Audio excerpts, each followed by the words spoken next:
kuko ni dosiye ntago yizanye hari ibyari byarabaye byabanje nk'iyo nka success y'abariya bagashora bavaga Libya byerekanaga ko u Rwanda rushobora kugira n'ibindi rwakora none abangabo bo ntibari no kuba mu nkambi bari kubashakira amazu bakabubakira imidugudu buri wese akaba integre ku rwego rwe uwiga ikinyarwanda uwiga amasomo asanzwe nyuma bakinjira mu kazi ariko abo n'abatarabashije kugenda muri za gahunda zindi ugifite umutima wo kujya i Burayi yawukomeza kandi akabifashwamo n'inzego kuko izo mu gihugu cye ntabwo zabimukoreye icyo tubaze tucyumva yagiye yishora kuko izo mu gihugu cye zitabimukoreye none uko niko kuri igihugu kimwe ntari buvuga izina bajya gukuraho ubutegetsi bavugaga ko umuganda ari igitugu animation ari igihugu cyawe ko bazavanaho umusoro bavanyaho umuntu bashyiraho ubutaka bya bihugu by'ibishuti iyo animation ntaziriho animation baracyazikora muri ibyo bihugu animation barazikora umuganda barawukora umusoro bavanyeho umusoro ku muntu wari magana n'icyo gihe wari magana bashyiraho ubutaka kandi nibura umuntu warapfa ariko ubutaka bujya bashyiraho umusoro w'ibishingwa bashyiraho umusoro w'umutekano n'ubutaka butajya buvaho iyo wishyuje ubutaka ubwo numva uzishyuza ubuziraherezo ariko umuntu we arapfa cyangwa agahunga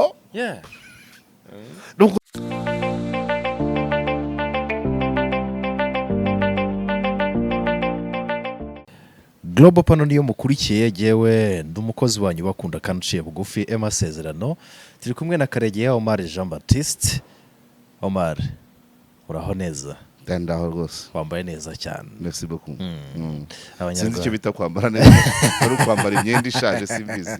Oya urumva kwambara neza ishati maranye imyaka irenga 5 kwambara neza ntabwo ari ishi yo kwambara imyenda ihenze ahubwo nuko waba ushaje waba ari mushyashya kuwambara ukakubera. Okay kubera yego uraberera rwose cyane aho icyo nacyumva.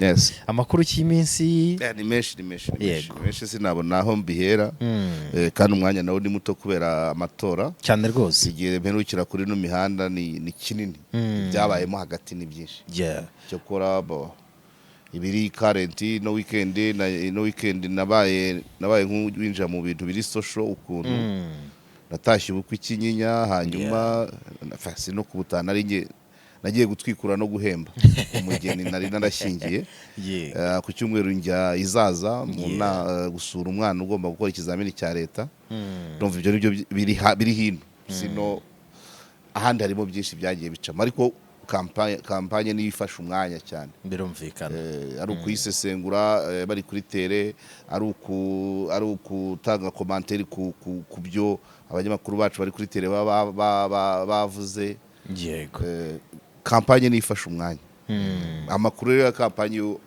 arazwi ahinduka buri munsi ariko kuvuga ngo umukandida umwe yavuye aha undi yagiye aha n'ibyagiye bibamo ibyo bidufata umwanya uko byagenda kose muri gahunda nyinshi uba ufite cyane turagushimira yuko uba utatwibagiwe ukaza n'ubundi ukongera ukaganiriza abakunzi ba Global Panel. Rero n'ubundi turagarutse kugira ngo twongere turebe amakuru ari kuvugwa hirya no hino mu isi hanyuma Karegeya mu busesenguzi bwe mu mboni ze abashe kugira byinshi biri inyuma y'amarido tubasha kuba twabagezaho nicyo kitubesheje ahangaha. Karegeya mu cyumweru cyashize mu Bwongereza habaye amatora ariko ntabwo yari amatora gusa ahubwo twebwe icyo tuvugaho nicyo yasize. Igihugu cy'Ubwongereza cyari gifitanye amasezerano n'igihugu cy'u Rwanda, amasezerano yo kohereza abimukira bagiye binjira mu gihugu cy'Ubwongereza mu buryo butemewe ndetse n'impunzi yagombaga kuba byibura indege zaroherejwe zagombaga kuzana abantu n'umushinga wamaze igihe kirekire ndetse twanawuvuzeho cyane. Hanyuma ariko twumvaga expectinga ko nyuma y'amatora bitewe n'ibizavamo indege ya mbere izahaguruka ariko noneho tuza kubona indi nkuru igaragaza ko uyu mushinga utakigiye mu bikorwa. Mu magambo ya Prime Minister w'Ubwongereza Starmer aragira ati uyu mushinga wo kohereza impunzi n'abimukira mu Rwanda warapfuye waranashyinguwe. ukibona ariya makuru niki kintu cyaje mu mutwe wawe bitewe n'ibyo twari tumaze iminsi dutekereza n'ibyo twari tumaze iminsi tubona n'ibyo twari twiteze? nta kidasanzwe, ariko n'ubundi ni umushinga wari usanzwe utavugwaho rumwe n'abantu isi yose d'ailleurs isi yose.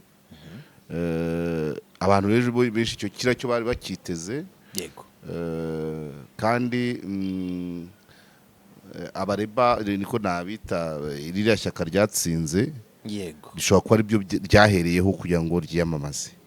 Ibyo birashoboka kuko byari byarazurungutanye n'umushinga, ngira ngo ugiye kumara nk'imyaka 4 ariko utarashyirwa mu bikorwa.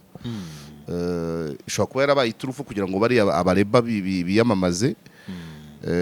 Ariko ko n'umushinga abantu batavuzeho rumwe ku mpande nyinshi. Mu Bwongereza indani umushinga wagize ibibazo kubera guhangana kwa politiki. Yego. Kwayo mashyaka abakonservateri n'abareba. Icyo cyari kimwe, ariko ufite inyungu z'igihugu, ariko mu bya politiki ubanza ukirengagiza iz'igihugu ukagerera iza politiki gutsinda amatora, hanyuma bo bashobora kuzadesigninga ukundi bariya batsinze. Ariko gukasa igikorwa byo byari mu byo bashyiraga imbere. Hanyuma ubwo ndavuga mu Bwongereza imbere, hanze y'Ubwongereza sasa abaharanira uburenganzira bwa muntu, HCR, UN, ibindi bihugu bya Afurika, ibindi bihugu by'Uburayi, uriya n'umushinga utarigeze ubonwa kimwe. Yego. Kugeraho bigera ahantu urabyibuka bwa mbere indege yagiye guhaguruka, ntiyahaguruka, urukiko rw'Uburayi rugize umwanzuro rufata. Burakeye abadepite bati u Rwanda ntirutekanye, batora itegeko ryitwa ko u Rwanda rutekanye. Burakeye inkiko z'imbere mu gihugu kugeza umwami asinya. So rero n'umushinga nyine wari ni byiza, iyi ni experience kuba hari ikintu isi yose itavugaho rumwe kivugwamo n'u Rwanda nkoro. Ni experience harimo inyungu nyinshi zinyuranye abantu batabona kimwe. Ngewe my position yanjye ahantu yabagiri niyo uriya mushinga utangira ku gihe cya Boris Minisitiri w'Intebe ari Boris Johnson. Ahantu yavugaga ko ari uburyo kohereza bari abimukira mu Rwanda ari uburyo bwo kurwanya human smuggling. Aho niho nge nari mpagaze. Human smuggling si ugucuruza abantu kwa muteri, ariko ni nko kubacuruza, ni nko kubacuruza kubwira famiye ngo murampa 15,000 by'amayero mbageza aha n'aha, kandi ari ahantu ushobora gutega ubwato wategesha na 500. Akakumvisa ko arazigukinira, ariko nabivuga n'aha ngaha bijya bibaho, ukumva umuntu ati ngiye kugira ngo nzakugeze Kampala uzama 5 by'amadolari, kandi wenda nawe wakahigereza arikusubiye kukubwira ngo arakwambutsa igatuna ntihagire ikibazo niba urabigira. Iyo ni human smuggling. Ikibazo nacyo si naho nakireberaga.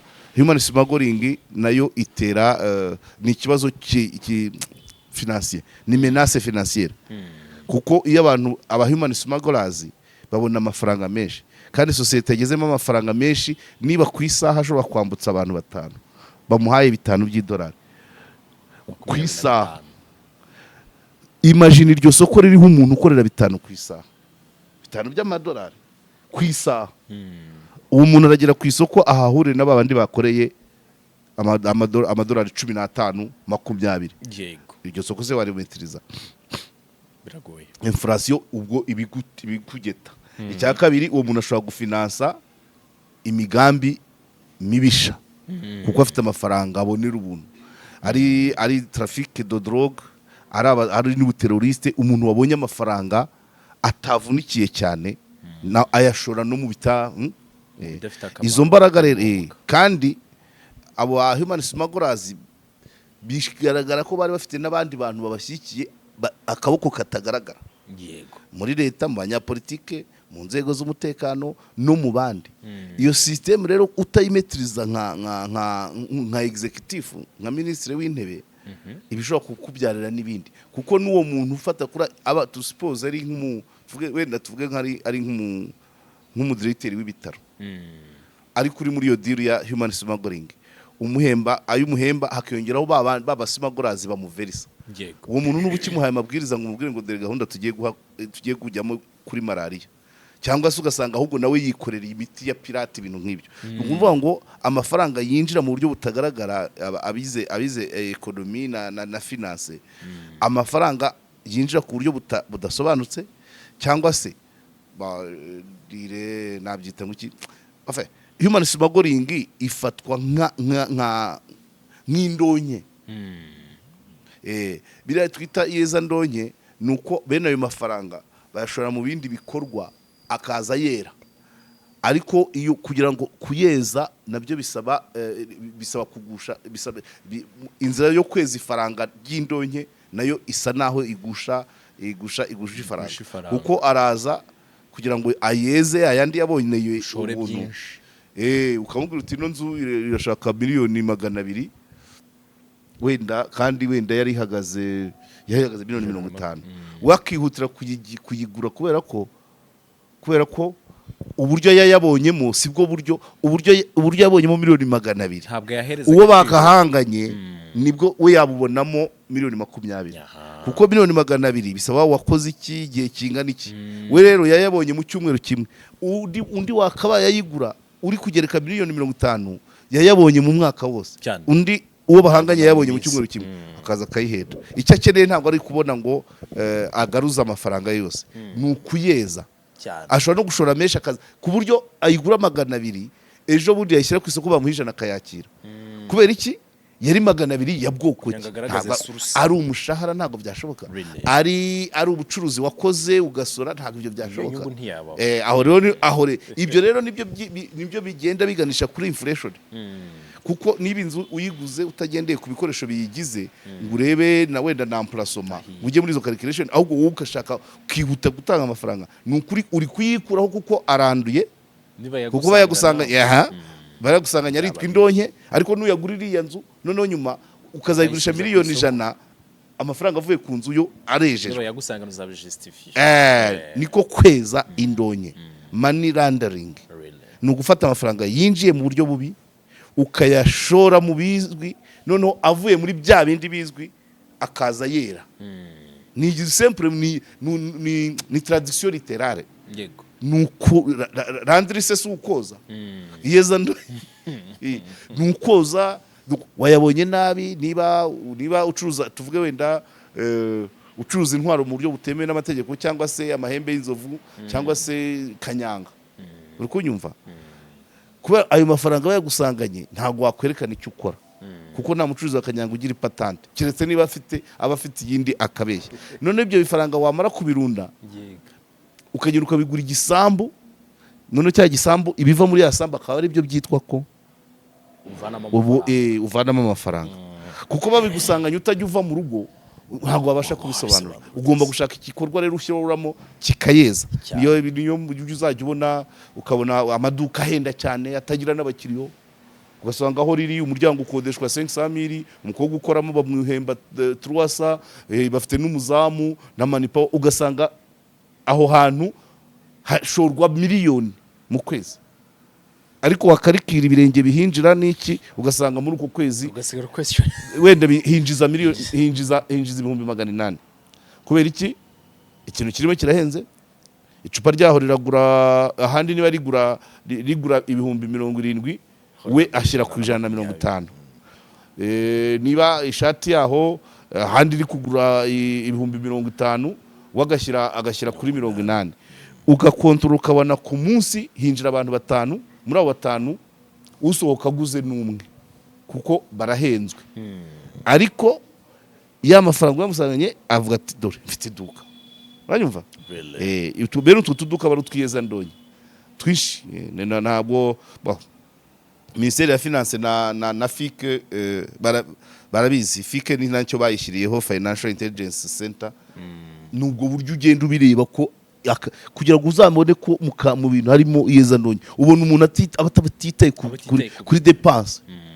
niba iduka umuryango ukodesha 500 umukozi muhemba 300 manpower imisoro ibishingwe wakubita ka balance k'ibyinjira n'ibisohoka ukakabura. Oya ntwajya n'ibyawe ibyo n'ibyawe nta mazina navuze ngewe na generalize nanjye ndayazi. Ibyo rero nibyo bita yezandonyi. So rero human smugglerers nabo baba bari mu bikorwa bitemewe. Nta n'ikibazo sukuvuga ngo bazanye abaturage ngo bazanye abimukira mu gihugu batemewe, ahubwo kuba bari gukora amafaranga menshi mu buryo butazwi niyo menace igihugu kiba gifite. Nawe byimagine ntubona hano mu Rwanda nawe imagine umuntu waba akorera niyo byaba $5 ku munsi hano mu Rwanda, $5 yashoye umutwe nta kibazo kirimo. Yego, buri munsi uwo muntu arahita gusha ibintu ku isoko. Ashobora no kuba menace ikaze cyane akavuga ati essence yose ndayifashe, essence yose iri mu bigega ndayifashe, nyigizi yanjye soka abantu bose basohokemo. Icyambere nayifata uburyo bumwe ashobora kuyigurisha ayihenze cyangwa se akayiboroka burundu igihugu kikaba kawo, imodoka ntizigenda cyane rwose. Uwo wamukira wabyumvise ikibazo cya ntuza cy'indonke.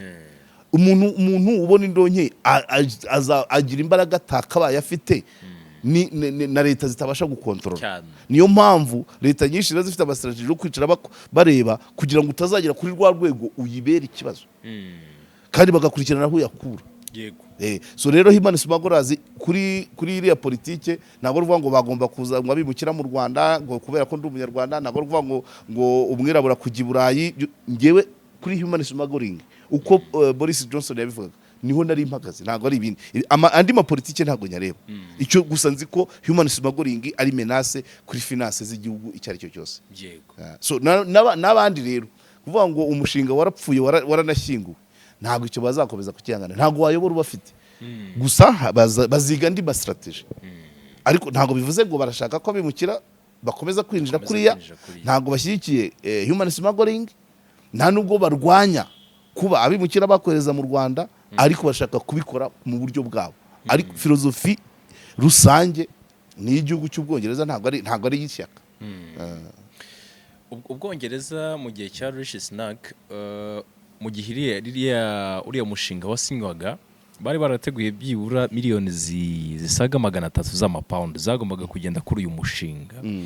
Muri izo miliyoni 300 hari hamaze kugendamo uko imibare bigaragaza 240 ariyo yashyizwe muri biriya bikorwa remezo biri kubakwa i Gahanga, kubategurira ibibuga kugeza n'ubu byari bicyubakwa bitararangira. Rero 60 nizo zari zisigaye zitaratangwa. Hagarutse abibaza ni nyuma ngira ngo ni nawe wabinyoherereje nyuma yuko hari uwagaragaye avuga yuko bagomba kuzakora audit ya hari amafaranga yagiye ibyo yakoreshejwe ndetse akaba yanagaruka. Aya mafaranga uri kubona bayasubizwa? Ntabwo bishoboka. Ibyo byose yagiye aza u Rwanda nta ruhare rufite mu kuba umushinga upfuye, kandi ntabwo rwigeze rujya kubahagarara hejuru ngo ni muyaduhe. Bayoherezaga bavuga muwe mutegura iki tukikuza. Ejo ndi bari batanze ibyumweru bingaye, ahubwo buri Rwanda rwanarega nubwo byaba biri civile. Sinzi na civile international baho buri metre vode niwe wakabimenya.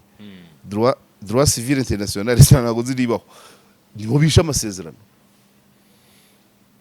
Kandi amasezerano muri civile amasezerano yuyishe utegekwa kuyonora uko yakabaye, bakanagusaba kwindamuniza uwo wahutaje. None se $1 campaign tuvanamo abana b'Abanyarwanda uzi aho bagiye uzi babayeho bate? Bakabaye bindamuniza. Icyatumye bavamo ntikibaye. Aho kugira bishyuza u Rwanda rwakishyura Ubwongereza. Dore mwatumye tuvana abana mu mazu tujya kububakira ahantu batishimiye, kandi twagiye turavugurura tugira gute, none birapfuye. urabyumva twashyizemo ibibuga twagize gute inzu nyinshi bazihinduriye nuza plan ibibanza iyo za Gahanga ntuzi ngo byari ibibanza by'abandi kandi nanone kubera ko ari umushinga wihutirwa byagiye binahenda bigurwa bihenze nabyo bishobora gutera inflation urukunyumva yego iriya nkubiri mu bikorwa by'iriya nkubiri harimo n'ibishobora gutesha agaciro ifaranga cyane usibye ko wenda yazaga ari amadovize ariko imagine inzu baje kukwaka bakubwira ngo ejo bundi abimukira baraza kuyibamo either urayibahendaho cyangwa se umufundi urayivugurura abahende entrepreneur ikaro ribahende ibintu nk'ibyo kubera kwihuta byiswe ibyihutirwa wabyumvise so rero ntago byibaza u Rwanda nta ruhare rwabigizemo ruracyifashe n'ejo hari umunyamakuru w'umufaransa warimo abimbaza anyohereza n'ibibazo ngo musubize ambwira ati ugire reaction nk'umunyarwanda n'abase wategereje inzego za leta ati nabuze reaction ya leta nitonde nyine nitonde ati ariko biratwica twebwe nk'abanyamakuru navuga nti ntabwo abanyapolitike bareyajisa nk'abanyamakuru bashobora kuba babirimo ariko batarabona icyo gutangariza abantu urumva rero iyi dosiye isa naho ntabwo nayita kuremera ntabwo ari amafaranga menshi arimo ahubwo ni uburyo yangaje abantu benshi kubona umuntu utayizi byakugora hafi isi yose urabyibuka ko byageze no kuri faze erega ibaza ahantu bigera ngo niba ari umudepite wavuze ati u Rwanda ntirutekanye sinzi wanditse ngo u Rwanda ntabwo rutekanye bazana na raporo biba ngombwa kugira ngo iyi proje ikomeze ko abadepite bicara bagatora itegeko ryemeza ku Rwanda kandi imagine igihugu cyicara kigatora itegeko rireba ikindi yari yabaye akasamutwe yabaye ngari rero ku buryo uribuka ko byageze kuri faze bagera bakavuga ati noneho nta nubwo ari n'u Rwanda gusa by the way harimo mu bayirwanyaga harimo n'abasanzwe batavuga rumwe n'u Rwanda bafitanye isano n'u Rwanda cyangwa se b'abanyamahanga na success y'u Rwanda nkunda kubivuga abantu bamwe bakavuga ko nanjye nkabije gusigiriza ariko ku gihugu nk'u Rwanda uko cyavansa hari abantu batabyishimira no kwizerwa kuri uno mushinga hari ibindi bihugu byawushakaga u Rwanda rukemerwa hari abatari byishimiraga no kuwurwanya harimo abandi bantu bafite n'izindi nyungu nyinshi hanyuma noneho biza kugira ngo Ubwongereza bworoshye ubukana bw'ikibazo busohora urutonde rw'ibindi bihugu bizagenda bishyirwamo abimukira kugira ngo noneho wa wundi warebaga ngo ni u Rwanda yoroshye bashyiramo za Botswana bashyiramo za urutonde rwarasohotse Botswana, Senegal, Angola ibintu nk'ibyo bavugaga ko muri faze ya mbere hagomba kuba abimukira bagomba kujya mu Rwanda u Rwanda Botswana n'ikindi gihugu nibuka ibyo byari kugira ngo umuntu uvuga ngo kuki u Rwanda abone ko abimukira bava mu Bwongereza bashobora kujya mu bihugu byinshi hari ibihugu byinshi byakwakira atari kuvuga ngo twarebye u Rwanda yabaye dosiye itera icyaka mukuru arinda bura ni ubizi na ntuza na makoro yawawe n'ubu bo baracyari kuri ntuza kuri iyo pressure bagomba kutwereka reaction aho u Rwanda ruhagaze kuri ntuza cyane so rero yabaye dosiye ngari intuza ukumva ngo amashami ya UN yajemo ati kubera ko tutazaba tubimetriza abandi bati Rwanda ntirutekanye abandi batabo bantu muza noneho nabonye ntuza ya Byansi nimanza ari nawe wayinyohereje z'ukuntu yavugaga niba ari proposaga audit ntabwo mbyibuka ariko nawe yine pa raporo ya position asigaye afite muri kino gihe nta birenze ntabwo yakwitandukanya nayo reka ndebe nkora ga commentaire kuri ntuza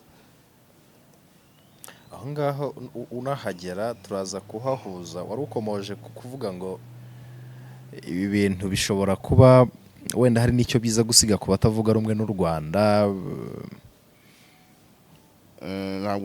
ntabwo abatavuga rumwe mu Rwanda ntabwo njya nkunda kubavugaho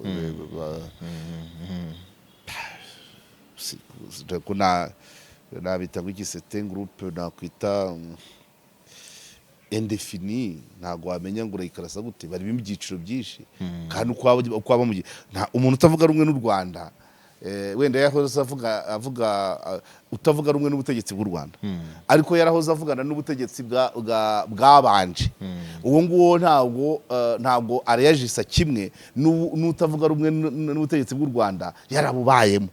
So rero urumva ni ibintu ni ikintu kigari cyane, ushobora kubivugira groupe imwe ariko kubera ko ari groupe nyinshi itavuzwe itiyumvise ikumva ko nabivuze nabi kuko ni nyinshi cyetse umbajije umuntu ku giti cye kuko ubwo numvaga ndi bukubaze ntese kuba uyu mushinga wahagaze bisobanuye iki nyine kuri izo bodies zitavuga rumwe n'ubutegetsi bw'u Rwanda cyangwa se abatishimira success y'u Rwanda, cyane ko uyu wari umushinga usobanuye byinshi cyane mu kuba successful kwawo byo bikaba ibindi uraza gusubiramo ikibazo cyawe ko narimo ndeba ntunza ya Byansi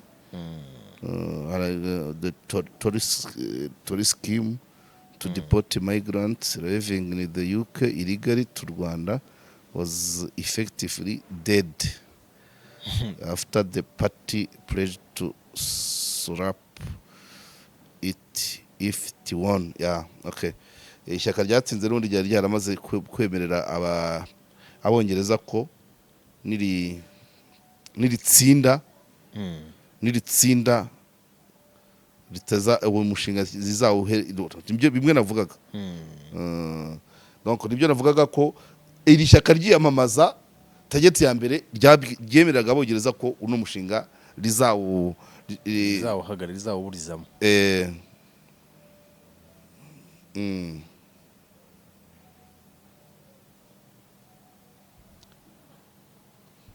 Donc urumva nakubwiye donc uyu mushinga wari utegerejwe na benshi, warwanyijwe na benshi ariko benshi mu nyungu zitandukanye. Yego, mu nyungu zitandukanye aba human rights bari bafite aho bahagaze, abarwanya u Rwanda bati ntago rutekanye, abareba nabo bavuga ati birafituma dutsinda. Abawurwagije barimo ibyiciro kandi ntawe urwanyaga ari mu buryo bumwe. Abandi bati u Rwanda rwaba so warumbwiye ngo gasubiramo ikibazo cyawe. Ikibazo cyanjye cyagiraga kiti iburizwamo ry'uyu mushinga cyangwa se hagarika ry'uyu mushinga risobanuye iki ku bantu batavuga rumwe n'ubutegetsi bw'u Rwanda cyangwa se n'abatishimira intsinzi y'u Rwanda, aho u Rwanda ruri kugera mu rwego rw'iterambere? No, nyine nibyo nakuvugaga ko barwanyaga uno mushinga. Harimo ababaga bafite ibyo bagenderaho bifatika n'abatabaga babifite. Uri kubyumva? Aha, kuko ndabyita ngo ikira kutavuga rumwe n'ubutegetsi buriho mu gihugu runaka, ibyo utangaza nta wabifataho ukuri 100%, kubera ko rimwe na rimwe wo utangaza uganisha mu nyungu zawe. N'ubu ngubu umuntu ashobora kukubwira ati wenda nibi bya Chogabuni yasubikwaga kubera corona.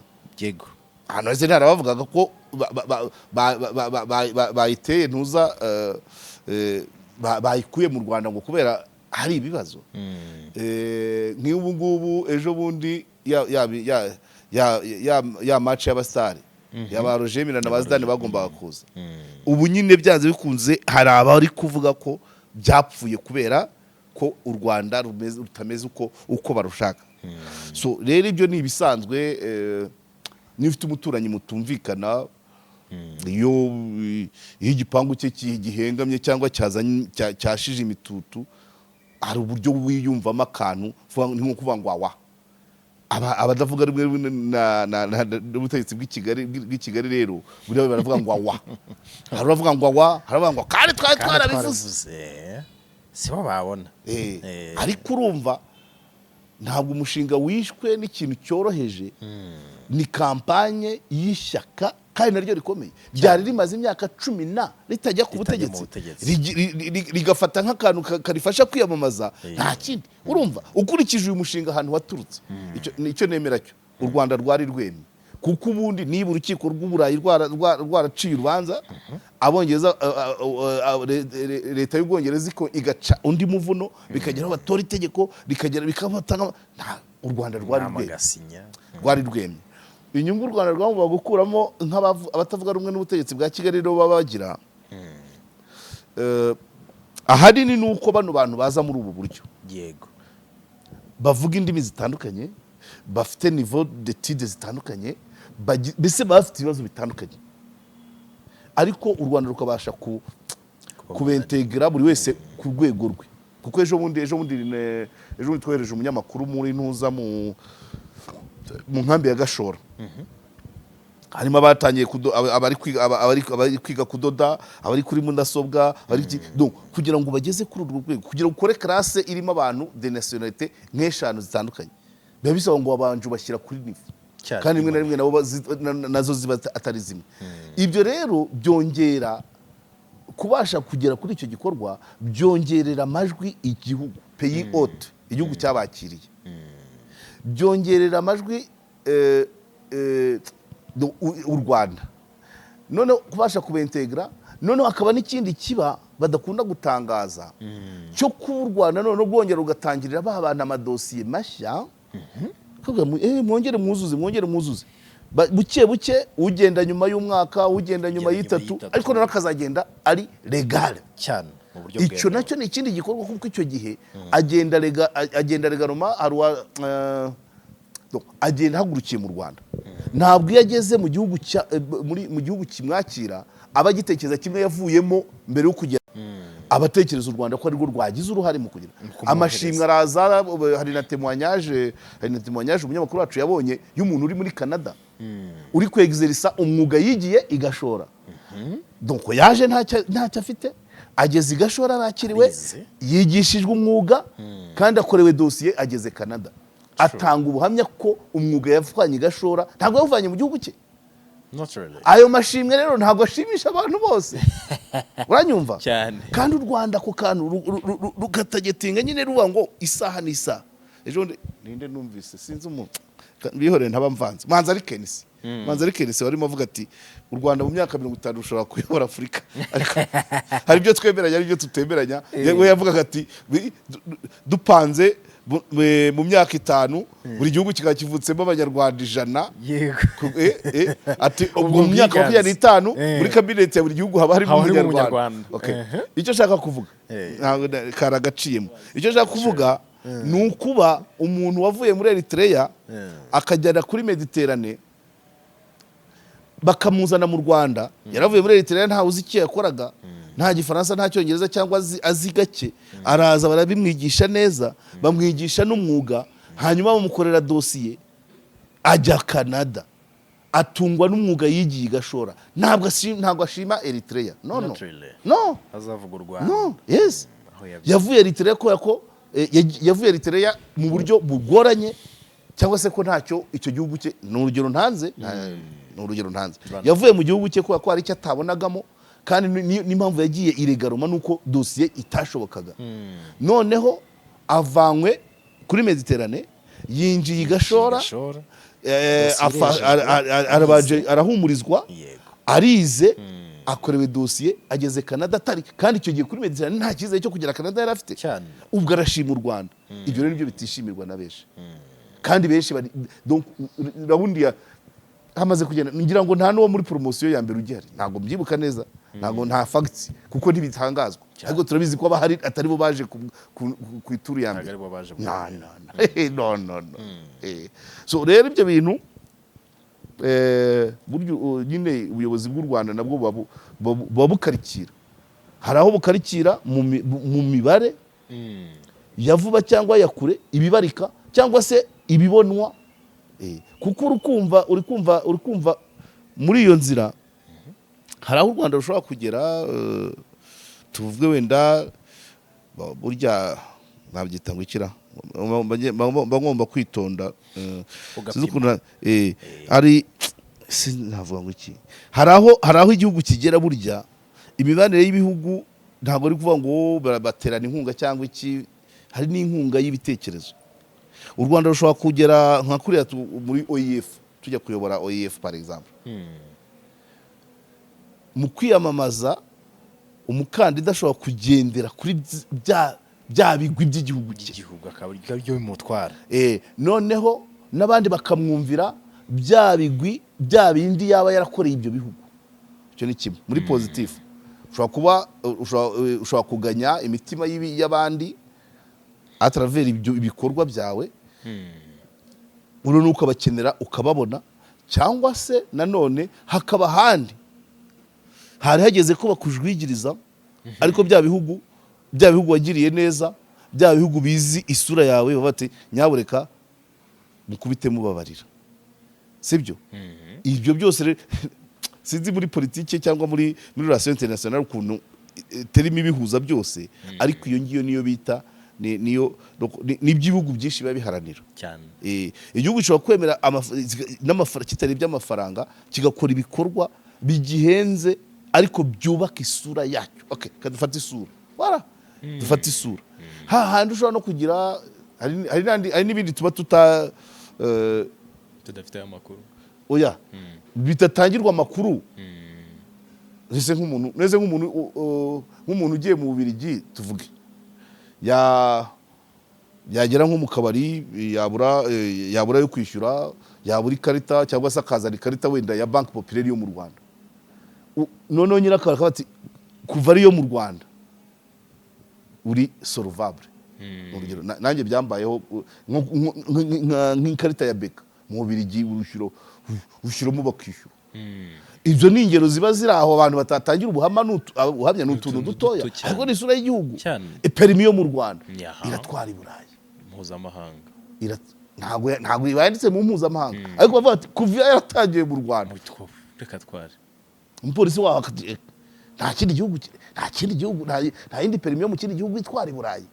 Ibyo ni ibindi bintu, iyo ni yasura rero igihugu kiba cyaragiye cyubaka rimwe na rimwe bihenze, ejo bundi hakazamo n'akandi kantu, kuko n'iyi dosiye ntabwo yizanye, hari ibyari byarabaye byabanje nk'iyo nka success y'abariya bagashora bavaga Libya, byerekanaga ko u Rwanda rushobora kugira n'ibindi rwakora.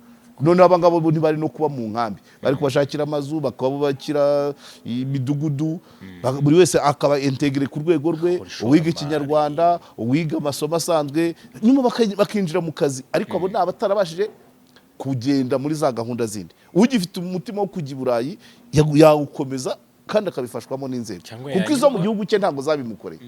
Icyo tubaze tucyumve, yagiye yishora kuko izo mu gihugu cye zitabimukoreye. None uko niko kuri. Niba ageze hano noneho cya gihugu kikabimutunganyiriza mpaka agezeyo, ega no kuba ugenda nta kintu uzi nacyo ni ikibazo. Igihugu kikwakira gishobora kubanza kikavuga ati ese nk'uwaraza ngo atufashe kibera umutwaro. Ariko waza mu Rwanda wamara kwiga umwuga, noneho muri demande igihugu kikwakira kikabona koko gikeneye umuntu nkawe, hari icyo ugiye kukimanira biroroshye. Ibyo rero nuko nabibona.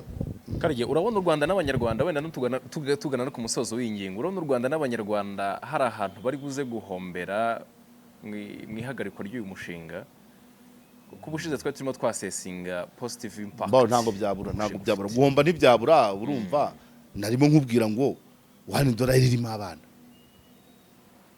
twayishoyeho, urabyumva. Hari ibintu byinshi byahindutse. Ibyo bibanza bya Gahanga ntabwo uzi ngo byari iby'abandi cyane, bigurwa huti. Hari ingamba, ushobora gusanga hari n'amashuri yari yarateguye kujya yigamo bariya cyane rwose. Si ugomba komuteri, ariko nta nubwo ngewe mbifata nk'ibyarangiye. Ntabwo mbifata nk'ibyarangiye. Riya shyaka nubwo ryatsinze amatora, nta namwe rivuga ko rizafungura imiryango bari abantu bakajya binjira. Yego. Kandi noneho igihugu amafaranga yaje y'Ubwongereza n'aya leta ntabwo ari ishyaka. So numva ngo ishyaka riba rifite inyungu mu gukurikirana hamaze kugenda miliyoni magana z'icyo gihugu, zishobora kugira umushinga zikawuvugurura, ariko byaze bikuze kuko ayamaze kuza yaraje. So nabyo cyaba ari ikibazo cya accountability cyane. Ni nko kuvuga ngo sinavuga ngo iki, ingero zifatika ziba zigoye, ariko winjiye mu rugo usimbuyemo umuntu dufate ikigo usanze ikigo cyari cyarakopye umuntu ntukurikirana iryo deni se uragomba kubikurikirana en principe ukazana uwo mwenda accountability igusaba gukurikirana uwo mwenda niba ari avance bari baratanze ugatanga ndi cya kintu ukakizana suppose ko wari waratanze kera ngo harya bajya bakwa inda usanze winjiye urugo nyir'urugo yari yarakoye inda hariya hirya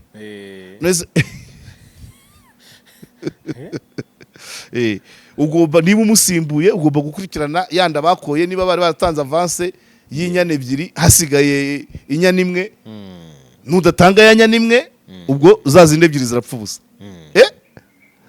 utegerezwa rero gutanga iyo yindi kugira ngo wa mugeni mwakoye azi nicyo shaka kuvuga nuko nuvuga ngo nka continuité du pouvoir amafaranga yari yatanzwe na leta y'Ubwongereza kuba primature ihindutse ntago bivuze ko araza ari yose akayibagirwa burundu ntago bishoboka hari igishobora gukorwa cyangwa akagira abandi abipangira bari baratangiye kuza ariko batari mu masezerano se cyane hari abatangiye kuza ziriya nyubako ni izabo ziriya nyubako ni iza leta y'Ubwongereza niko bimeze zaharishyuwe none hari ikindi kintu gikorerwamo se nta kintu haroro none se azakomeza zirebere ngo nuko ngo yatsinda abaturage cyangwa nuko ari ukurwanya umugambi reka tuze kureba ibitekerezo bindi baza kugira ntekereza no leta y'Ubwongereza ishobora kuza ikavuga ati muri One Dollar campaign ntabwo dushyiramo abimukira ahubwo turashyiramo British Council ngiye kubakorera yes cyane tuzishyiramo ishuri